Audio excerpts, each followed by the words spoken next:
Hello à vous, j'espère que tout roule. Donc 14 février, vous vous dites, ça y est, elle va nous faire comme tout le monde. Elle va nous parler des origines, de l'histoire, de la Saint-Valentin et tout.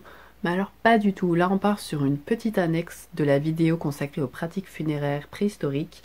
Donc on va s'intéresser à une tombe en particulier. Donc si vous n'êtes pas dans l'ambiance squelette, ossements humains, puisqu'il va y avoir quelques photos, revenez à la vidéo un autre jour. Le seul élément finalement un petit peu romantique de la vidéo, c'est que je ne suis pas seule, je suis accompagnée du petit chat qui ronfle. Le site auquel on va s'intéresser aujourd'hui, on l'a surnommé la tombe de l'enfant au bois de serre. Et donc, vous imaginez bien que les sources sont assez maigres. Et moi, ce que j'ai fait, c'est que je me suis vraiment appuyée sur les travaux des personnes qui avaient été sur place. Et il y a notamment les archéologues des campagnes de fouilles les plus récentes, donc dans les années 60-70, qui ont écrit pas mal d'articles et donc je les ai lus. Et je me suis notamment farci un rapport d'anatomie, donc ça a été un grand moment dans ma vie. Donc voilà, il y a pas mal d'hypothèses que l'on va devoir formuler nous-mêmes et c'est ce qui va rendre un petit peu le sujet intéressant. Donc n'hésitez pas à le faire dans les commentaires, sur le groupe Facebook, je mettrai un sujet consacré à cette tombe, notamment sur toute la symbolique de ces fameux bois de serre qu'on a retrouvés dans la tombe. Moi, je vais vous apporter différentes hypothèses, mais on pourra, encore une fois, en discuter. Donc, sans plus tarder, on se lance.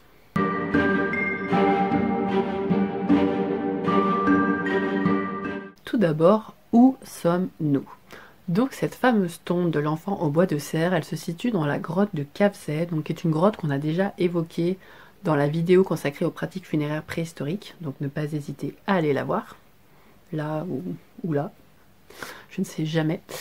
Et donc la grotte de Cavzay, où est-elle? Eh bien, elle est en bas d'un mont qui s'appelle le mont Précipice, et ce qui a donné plus tard le nom Cavzay, puisque en hébreu, comme c'est écrit à l'écran, ça veut dire précipice. Et donc ce fameux mont Précipice, qui est pas très haut, hein, il fait à peu près 392 mètres, il se situe à environ 2,5 km au sud-ouest de la ville de Nazareth.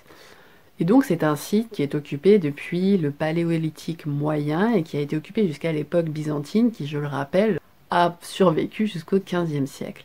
Et donc ça on le sait puisqu'on a trouvé dans la grotte des traces archéologiques d'hôtels et puis de lieux de culte associés au rite byzantin. Par la suite, après la période byzantine, la grotte elle a surtout été occupée par les bergers, les moutons, les bestioles qui avaient besoin d'un abri notamment. C'est en 1932 que débutent les premières recherches archéologiques officielles dans la grotte de Cavzay, et donc elles vont permettre de mettre à jour notamment 5 restes humains dans les couches moustériennes. Donc on va revenir dessus pour expliquer ce que c'est, mais du coup l'archéologue en chef, déjà super content de lui, pense bien qu'il y a d'autres restes humains à trouver. Le problème, c'est que quand il veut reprendre les recherches, entre-temps, il y a eu ce qu'on appelle la grande révolte arabe en Palestine, qui est à l'époque sous mandat britannique, et donc de 1936 à 1939, on a des conflits assez importants, et donc, bon, comme aujourd'hui c'est une zone très conflictuelle, et bien sûr l'aspect guerrier, militaire va passer avant les recherches archéologiques, puisque on va quand même pas mettre en danger la vie des chercheurs et des scientifiques, alors que l'on peut très bien attendre quelques années de plus.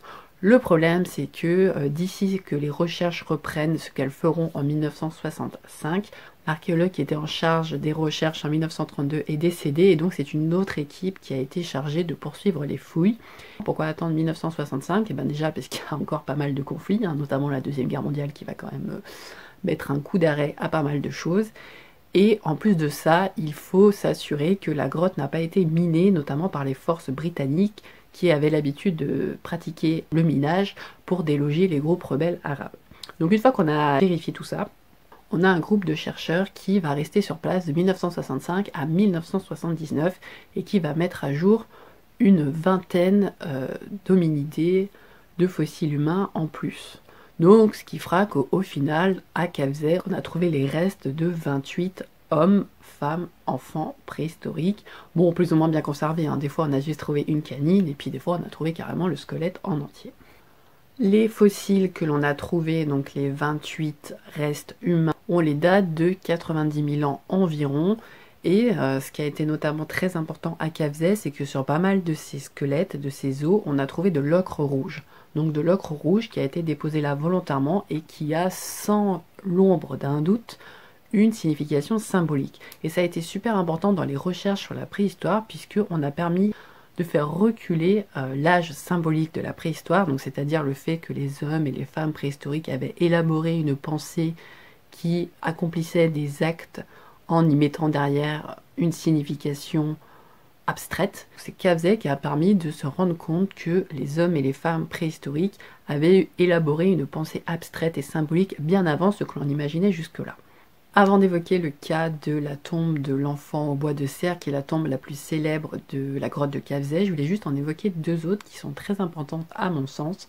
Donc tout d'abord celle de Cavzé 9 qui était une jeune femme et Cavzé 7 qui était un jeune enfant et qui ont été enterrés ensemble et dont les squelettes ont été particulièrement bien préservés.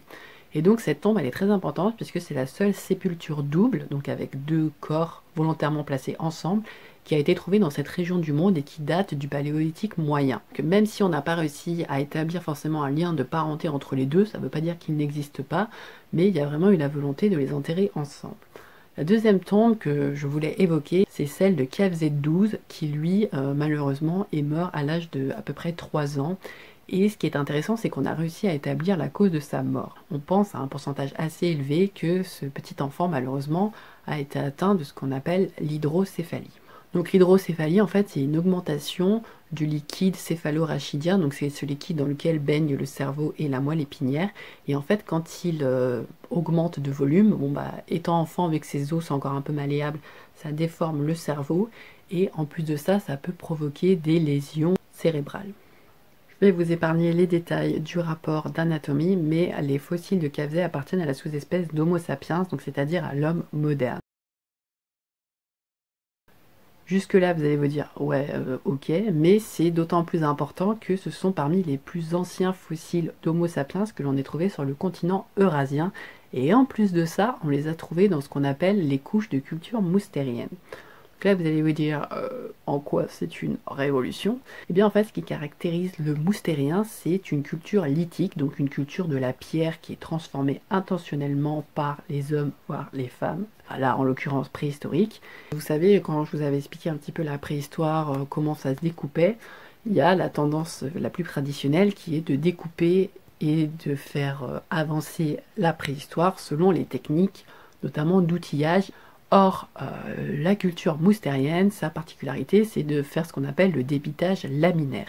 Donc le débitage laminaire, c'est-à-dire qu'à partir d'un nucléus, j'arrive à en sortir plusieurs lames de pierre. Donc c'est une culture qui fait suite à la culture du biface, et la culture moustérienne, elle prend place dans ce qu'on appelle le paléolithique moyen, qui s'étale à peu près de moins 350 000 ans à moins 35 000 ans. Et là où c'est une révolution, c'est que normalement la culture moustérienne, donc le paléolithique moyen, on a tendance à l'associer à l'autre sous-espèce qui est Néandertal. Or là, on se rend compte que finalement, il y a eu deux sous-espèces d'Homo, donc Homo sapiens Néandertal, qui ont pratiqué la même culture. Et donc là, révolution de la pensée, Néandertal devient peut-être un petit peu plus intelligent que ce qu'on pensait, et c'est là où c'est révolutionnaire. Il y a notamment un auteur qui a écrit un petit paragraphe qui est assez révélateur de l'importance des découvertes qui ont été faites à Cavzé.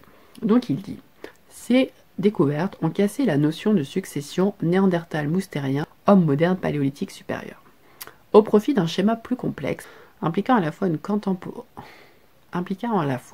contemporanéité partielle des deux groupes, l'absence de relation phylogénétique entre les deux et l'absence de relation entre leurs caractéristiques physiques, biologiques et leurs capacités techno-culturelles.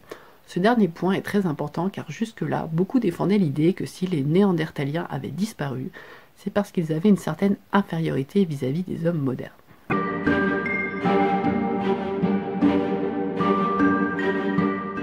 Nous sommes à Cavzé le 17 août 1969 et après avoir creusé, arrivé à peu près à 5-6 mètres de profondeur, on tombe sur ce qu'on appelle la couche 22 de sédiments, donc on est sur du calcaire assez dur, compact. Et là, on découvre une petite fosse qui fait à peu près 50-60 cm de largeur et une trentaine de centimètres de profondeur, où on a déposé les restes de ce qui semble être un adolescent masculin. Donc sur le sexe, pourquoi on a un petit doute? Eh bien parce qu'en fait au niveau du bassin et des membres inférieurs, on a volontairement déposé un bloc de calcaire qui est très lourd et qui lui a écrasé donc le bassin et d'autres os, notamment de la partie inférieure. Et vous savez que pour identifier le sexe d'un individu, on se base souvent sur la morphologie du bassin. Bon, d'après d'autres caractéristiques, il semblerait bien que ce soit un garçon. Concernant son âge, on le situe à peu près à 12-13 ans, et ça, on est à peu près sûr, puisqu'en fait, sa mandibule, donc sa mâchoire et ses dents, sont très bien conservées. Et d'après les dents qui sont déjà sorties et leur usure, on a pu déterminer cet âge-là. Concernant la position du squelette, il est sur le dos. L'essentiel de son squelette est quand même assez mal conservé puisque la partie inférieure et le bassin ont été écrasés par un gros bloc de calcaire et la couche de sédiments dans laquelle il se trouve étant assez dure, même les côtes et les vertèbres sont pas mal abîmées et il n'y a que quelques-unes en haut qui ont pu être vraiment bien étudiées. Donc il est sur le dos, il a le crâne qui est appuyé contre le bord nord, les bras qui sont repliés sur la poitrine, les mains de chaque côté de la tête avec les paumes qui sont tournées vers le haut. Et donc sa grosse spécificité qui en fait la tombe la plus célèbre de Cavzès, c'est qu'il a entre les mains, au niveau du cou et du haut du corps, on a déposé donc la seule offrande qui était découverte à Cavzès, à savoir la ramure et une partie du crâne d'un grand cervidé, donc on semblerait plutôt être un cerf, voire un grand daim. On peut lire sur certains sites que Cavzès XI, donc notre enfant en bois de cerf, serait mort d'un traumatisme crânien. Donc ça, c'est pas totalement vrai, puisqu'on a bien trouvé sur le crâne une lésion au niveau du front, mais c'est une lésion qui a cicatrisé. Donc pour cicatriser, il faut que la personne soit toujours vivante. Donc si c'est la cause de sa mort, c'est pas une cause directe. Ça aurait mis un certain temps avant de vraiment provoquer son décès. Et ça, on en est sûr, puisque en 2014, on a envoyé le crâne à Haïfa dans un laboratoire pour effectuer un scanner 3D. Donc ce qu'on s'est rendu compte, c'est que d'abord la lésion a bien cicatrisé, et ensuite c'est qu'elle a touché une zone du cerveau qui a sûrement eu des conséquences sur le comportement de cet adolescent, puisqu'en fait, à la suite de ce traumatisme, son développement cérébral a été perturbé, et on estime que même s'il avait 12-13 ans, il avait un cerveau qui avait la taille d'un enfant de 6 ans. Ainsi, il devait en souffrir et notamment avoir des troubles du comportement, voire de la personnalité, et même peut-être une vue diminuée, des problèmes pour fixer son regard, pour bien contrôler ses mouvements, et on ne sait pas si c'est cette maladie qui a fait que c'est le seul enfant qui est reçu, enfin le seul individu de Cavzès qui est reçu d'offrande, ou si ça n'a absolument rien à voir. En tout cas, ce qui est une certitude, c'est qu'à Cavzès, sur les 28 tombes, c'est la seule où il y ait eu, en archéologie on n'a pas trop dire offrande, on préfère utiliser le terme de dépôt intentionnel. Donc on a déposé cette ramure de cerf avec une idée derrière la tête, et donc il faut maintenant s'interroger sur la symbolique de ces bois de cerf.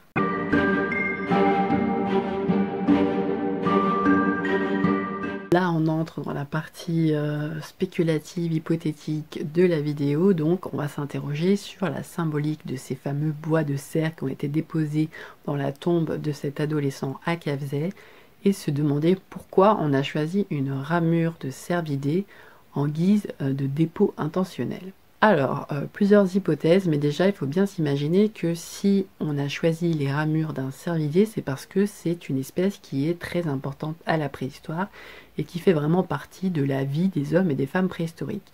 Le cerf, par exemple, tout ce qui le compose, c'est un peu cru à dire, mais c'est utile aux hommes et aux femmes préhistoriques. Sa chair, ses viscères, sa peau, ses os, ses tendons, ses bois, tout ça c'est utilisé, que ce soit pour se nourrir, pour se vêtir, pour se soigner ou pour fabriquer des outils. Notamment le bois de cerf, c'est très apprécié pour fabriquer des objets tranchants et perforants comme les saguets, les harpons, les propulseurs, ce genre de choses. Ainsi, les cervidés, notamment le cerf, c'était tellement important pour la survie des hommes et des femmes de la préhistoire que on peut imaginer qu'en même temps que les hommes et les femmes développent une pensée de plus en plus abstraite, ces animaux acquièrent une dimension symbolique, voire sacrée, pour ces individus qui ne vivent presque exclusivement que de chasse et qui voient dans ces animaux une ressource inépuisable et surtout essentielle à leur propre survie. C'est donc la première hypothèse qui peut expliquer cette ramure de cerf déposée en offrande à Cavzès. Ce serait celle d'une symbolique déjà développée donc dans la pensée préhistorique. Là-dessus, on a d'autres exemples qui existent à travers le monde, même si ce sont des exemples beaucoup plus proches de nous et qui concernent surtout le paléolithique supérieur, donc moins 45, moins 12 000 ans, et non pas le paléolithique moyen comme à Cavzay. Par exemple, en France, on a une grotte qui s'appelle la grotte des Trois Frères, qui est située en Ariège et qui est datée de moins 14 000 ans, qui a sur une de ses parois, dans la salle du sanctuaire, la représentation d'un individu, donc un homme, qui est dessiné avec des oreilles de cerf et une ramure de cervidés sur la tête. Et donc cette figure, en plus d'être hyper énigmatique, elle se fait se poser la même question qu'à Cavzay. Pourquoi a-t-on choisi des ramures de cerf comme attribut pour cet individu? Concernant la grotte des Trois Frères en Ariège, il y a eu plusieurs hypothèses qui ont été amenées pour interpréter cette figure que l'on a surnommée la figure du chaman dansant. Certains l'ont vu comme une espèce de sorcier qui pratiquerait un rite magique. D'autres y ont vu une forme de divinité archaïque, donc une divinité animale, donc le dieu cornu, un petit peu comme Cernunnos que l'on retrouve dans le panthéon celte. Et donc cette divinité animale, elle représenterait un petit peu le maître de la chasse, le maître du gibier, auquel il conviendrait de faire des offrandes notamment animales pour s'assurer une bonne chasse. Et dernière interprétation, certains y ont vu la figure d'un chaman, donc d'un être doté d'un don un petit peu de clairvoyance qui lui permettrait d'accéder à un monde surnaturel, donc en dehors de la réalité pure et dure. Je fais pas le fuck you de Friends, hein, c'était... je sais pas pourquoi j'ai fait ça. Et dernière chose concernant cette grotte qui est hyper intéressante, c'est que en plus de la figure du chaman dansant, on a une autre figure humaine, sachant que les représentations humaines sur les parois des grottes sont très très rares. On a une autre figure que l'on a surnommée le petit sorcier à l'arc musical et qui représente un individu mi-homme, mi-bison. Donc visiblement dans cette grotte, soit ils avaient fumé quelque chose, soit vraiment la pensée symbolique préhistorique avait atteint un petit peu une sorte d'apogée. Sauf qu'à Cavzay, on est quand même très très longtemps avant. Donc est-ce qu'on peut vraiment avoir les mêmes hypothèses pour Cavzay que pour la grotte des Trois Frères? Je ne sais pas, mais ça offre toujours une piste intéressante.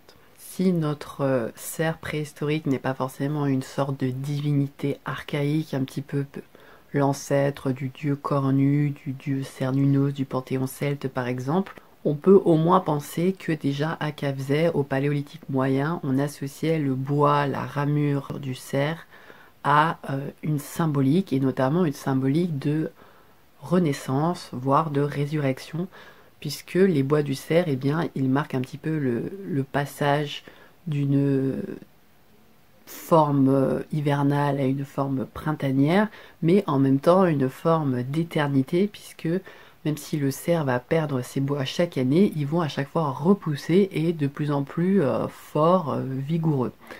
Donc peut-être que déposer cette ramure dans la tombe de cet adolescent, c'était une manière pour les hommes et les femmes préhistoriques de lui assurer une sorte de renaissance, au moins spirituelle, dans un univers peut-être surnaturel.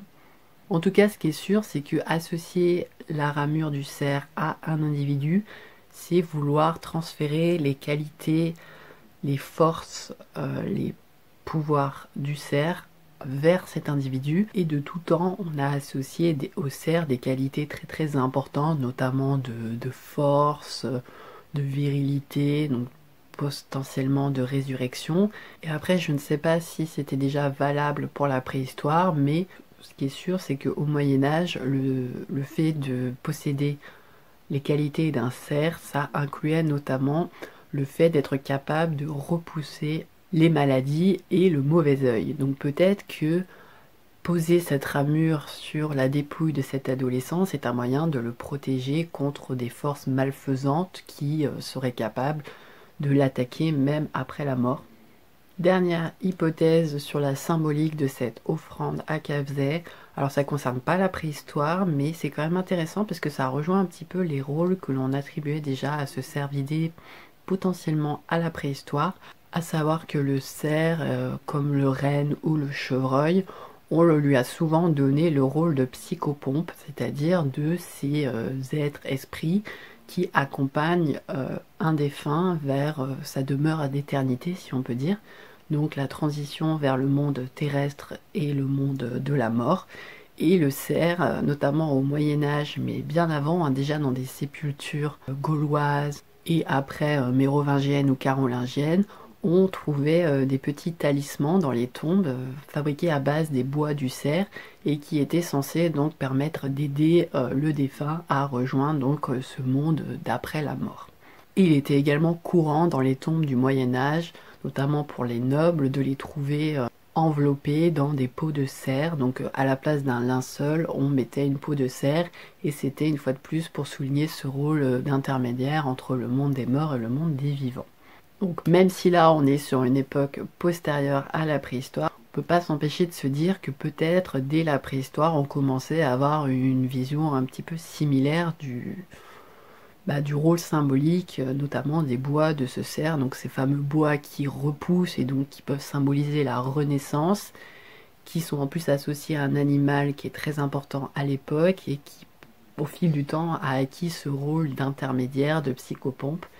Et donc, faire cette offrande à cet adolescent, c'était peut-être le moyen d'exprimer déjà son affection, et puis la volonté de l'aider à surmonter les épreuves de l'au-delà et lui assurer une vie après la mort la plus sereine possible.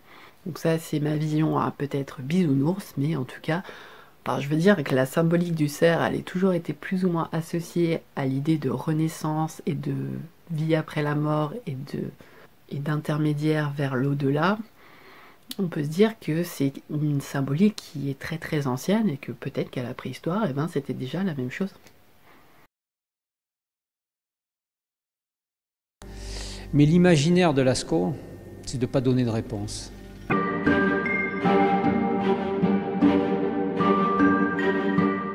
On en a terminé avec cette vidéo qui est normalement un format un petit peu plus court que les précédentes puisque c'est une annexe. J'espère qu'elle vous aura intéressé. N'hésitez pas à mettre un petit like, à vous abonner, à aller faire un tour sur le Facebook, sur le site web. Je mets tout en barre d'infos.